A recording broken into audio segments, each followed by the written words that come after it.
at Bash at the Beach 2000, that whole thing happened between Hogan and Vince Russo. And as a result, both Hogan and Eric Bischoff are gone, and the situation is going to morph into a legal battle. Mark, do you remember much about this situation between Russo and Hogan? I remember all of it. It was so above my pay scale, man. I mean, you got to realize, even though I was always out of my pay scale, I rode with guys in that pay scale. I mean, I was best friends with Sting and Luger and all the top guys, but man, it was just so much. Stinger at the time was having personal problems and having to fix that at home, and it was me and Luger were, we were doing our thing, which wasn't really good, but we were doing it, and it just all the pieces were falling off, man. All the wheels were coming off. So, no, I was never in this locker room with seeing what happened. No, I don't quite know what was going on, but I just know that it was the only story I can tell that makes sense and kind of ties it all together is the first day Vince Russo came in the company.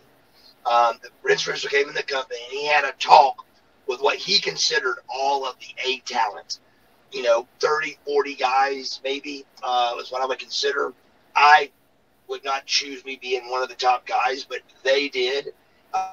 So Vince had a one-on-one topic conversation with me, and the conversation was very brief. It was, he believed that the problem with WCW was that the people that ran it always wanted to be on TV and be stars.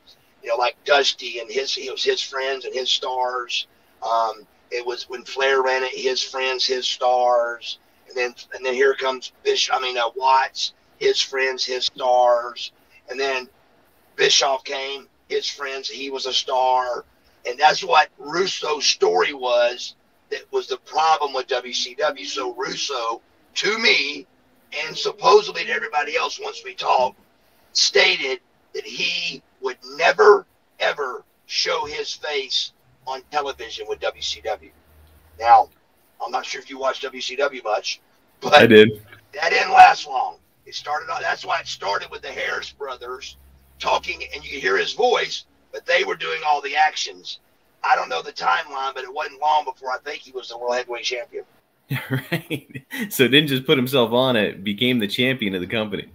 Yeah, and beating everybody up with a bat. So, so me as a way down the list guy trying to figure it out, I would say Vince Russo played a part of killing the company, but you can't do that. There's just way too many moving parts. But I can tell you that wasn't a good thing. The big issue with Bash is that Hogan doesn't want to put over Jeff Jarrett. Now, I don't know if it's necessarily about Jeff so much as Hogan wants the belt. But, Jeff is a ring veteran by anybody's standards at this point. His star was really on the rise with WWF, and then he came back to WCW in October 99 and cracked you with the guitar, as a matter of fact, whenever he made his return. Overall, what did you think about Jeff as a man, as a performer?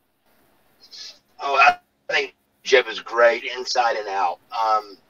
Jeff was one of my good friends. He was an absolute superstar. He was one of those WWF guys that came to WCW to make us better. I put him right there with Macho coming, with Hulk Hogan coming, with the Nasty Boys coming. Same thing with Jeff Jarrett. Him coming to WCW from the WWF was big and exciting, and we're excited.